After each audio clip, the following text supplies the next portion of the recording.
I'm Christine Hart. I'm the Executive Director of the Brattleboro Housing Authority. I'm Tom Fennell. I live in the Sam Elliott high-rise apartments. I'm a commissioner with the Brattleboro Housing Authority. I'm Chris Connolly, and I'm a commissioner with the Brattleboro Housing Authority.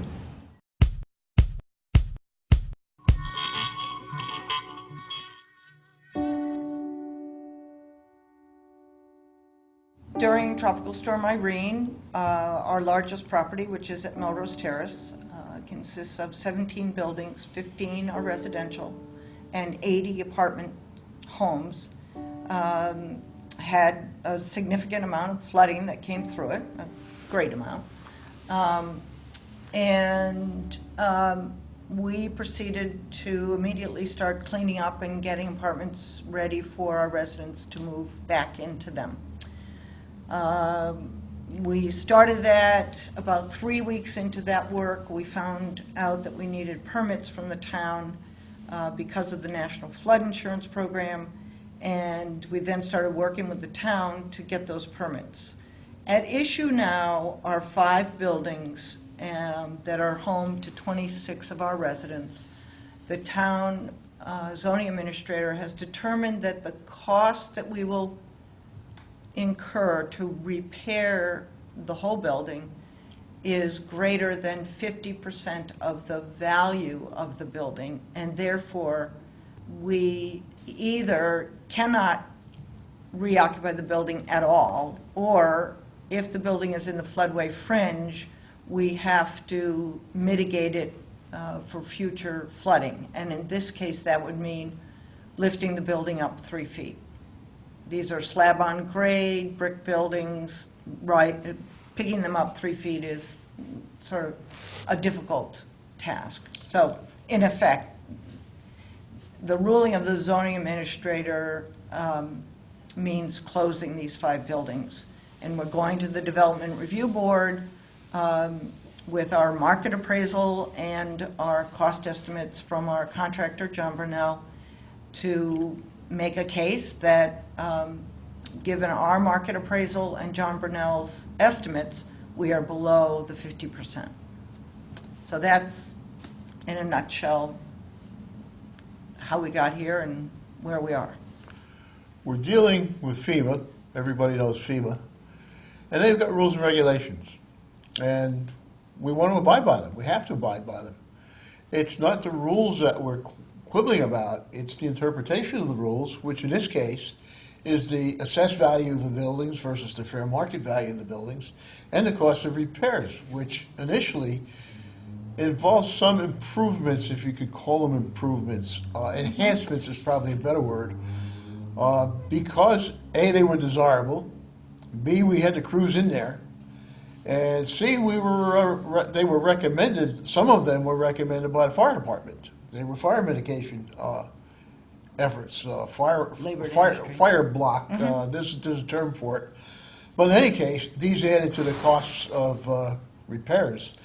And we were saying, well, they weren't really repairs. So there's plenty of room for negotiation. And that's what we're up about. We're here for. We want to talk to the Development Review Board and see if they agree with us that the cost of repairs are less than the FEMA threshold, and that the people can move in. There's 26 people out there that have been out of work now, out of home now. They've been homeless, couch surfing, living in motels. What is it, 6 weeks now, or No, 9 weeks? It's 9 weeks weeks. already. 9 weeks. And it's going to be pushing 3 months, I think, even if we win everything, before we can get everybody back in. Christmas is coming.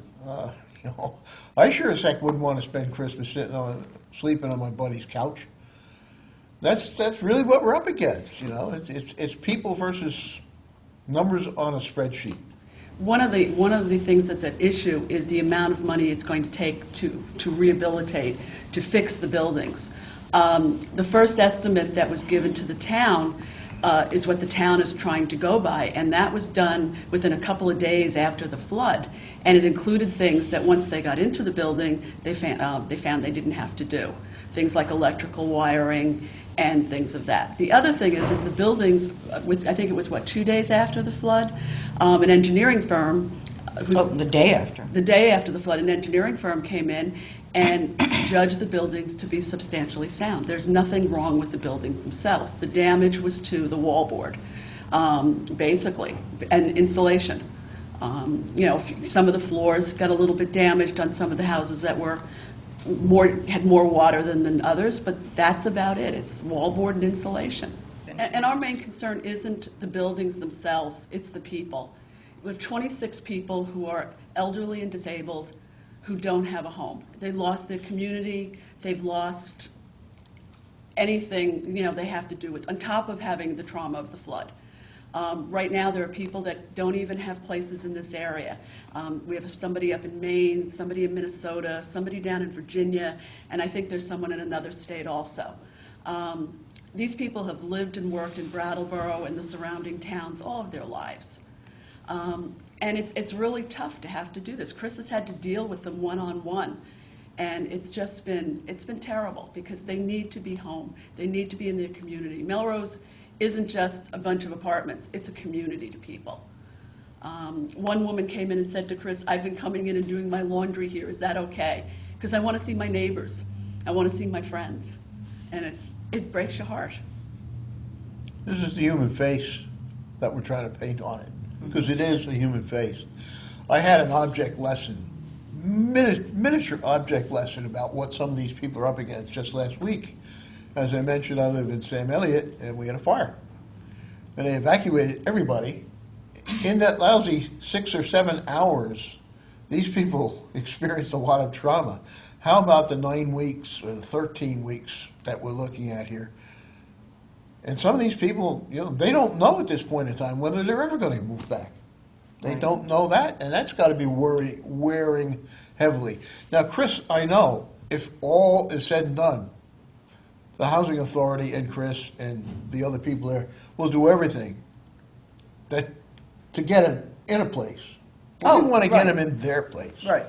We want to get them back in their place. Our drive has been to repair Melrose and get everybody back. If that can't happen because of a ruling, then we will make sure that these folks get a good place to live. But it's more than just a roof over their head. Right. We want to really get home. them. We want to get them restored. Yeah, it's And home. their home, which they have been living in for many years for some of them. That's the best solution. We have That's people that were certainly the living there best 10, 15 years, even longer, 20 years, have been living there longer than that, and this is their home, and they don't want to go out and live in an apartment someplace in Brattleboro where they're on their own. They want to live in the community. They want to live with their friends, with their support units, because one of the things that is very, very important to a lot of these people is being able to live independently. And in Melrose, with the support that they get there, they're able to live independently. And it's tough on them. It really is. Yeah, they live independently, but they live within a very close and supportive community. So it really works well. And we do recognize that the buildings are in the floodway and the floodway fringe. We have acknowledged publicly and in meetings with the town that we need to do something about that. But my feeling is I know that that's a longer-term project. So my short-term goal is to get folks back into their homes, and then we can begin the work of really figuring out what do we do about the fact that we do have these buildings in a floodway and in a floodway fringe. But first and foremost, we just want to get everybody home. Yeah, I know you mentioned the other day that we don't, as a town, have a housing plan. Not really, no. And this might be a very good opportunity to take advantage, not take advantage of it, but go to work on that and create a housing plan for the town, which involves much more than just the housing authority and land trust and other landlords and other tenants, and come up with a long-term, viable, feasible plan that will help everybody in the community. Another thing we keep hearing from FEMA is that they have the safety of the residents in mind when they're saying that they don't want people to come home. But I think anyone who's been in Brattleboro, anytime there's any threat of a flood, Melrose or any of the other developments that may be flooded or could have, there's a chance of being flooded, which hasn't happened in the last 20 years, really. This is the first flood, except for maybe 4 or 5, I don't even know when it was, about 5 years ago? 5 or 6 years. 5 or 6 years ago, Very a little slight. water came in, and it was very small. But immediately, the Saturday before the storm, the day before the storm, before there was any knowledge that the water was going to get that high, everyone in Melrose was evacuated. Electricity was shut down. People were safe before the rains even came.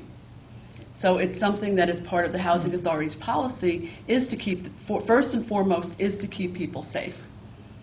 And that happens. And so, I mean, with FEMA telling us, well, we want to keep your people safe, we already keep our people safe. There is one new rumor that the meeting on Monday night is about closing all of Melrose down, every building, and that's not the case. It's just about the 5 buildings that currently are closed, that are not occupied. It's not about the rest of Melrose. You mean they're not going to build a skateboard park there? Yeah, well, that's a good idea. The meeting Monday night is just about these 5 buildings. And the rest of Melrose, at least for now, is safe and secure. So I guess if there's a bottom line to this, the DRB's meeting in this very room, Monday. Mm-hmm. There's chairs over there for people who want to come in, give their 2 cents. It certainly wouldn't hurt if anybody's got something to say about this, for them to come in and give their testimony and keep the fingers crossed and hope that we resolve this in such a way that everybody is satisfied. Yeah, if you support affordable housing, especially for the elderly and disabled in Brattleboro, we would like you to come. We need this type of housing in Brattleboro. We need more housing like this in Brattleboro, actually. And it's not for people that have come from Connecticut or have come from that come to Brattleboro because they can find housing that's for low-income people. It's people that have been in this area their entire lives and have worked. These are the people that worked in the supermarket, that you saw at the library, that you saw, working in a store downtown, who rides the bus with you every day. That's the people we're talking about. That's what makes up this 26. They're your grandparents, your parents. They're the woman who made the cookies for when you were in elementary school. They're part of our community, and they've been part of the community their entire lives, and they need our help. If everything should go against our plans, this is going to result in expenses to the town. Mm-hmm. If we're not able to use them for public housing, then the expectation is that the town will have to purchase them from the Housing Authority, purchase them and the land, and do the demolition.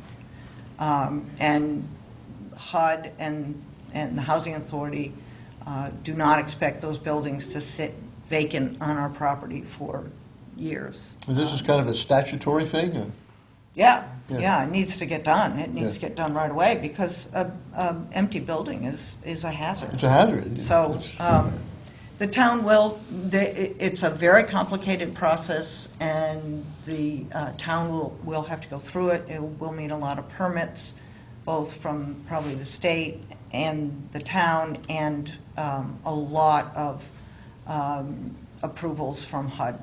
So that will all be a task that will go to the town in the event that they feel these buildings should not be reoccupied. What we hope will come out of the meeting with the DRB is that they will accept our market study, and they will accept the cost estimates from our contractor, John Brunel, and that in doing so, the costs of the final repair for these 5 buildings will be under the 50%, which is the FEMA limit. At the end of the meeting on Monday night, we want to be able to call these 26 people and tell them they can go home.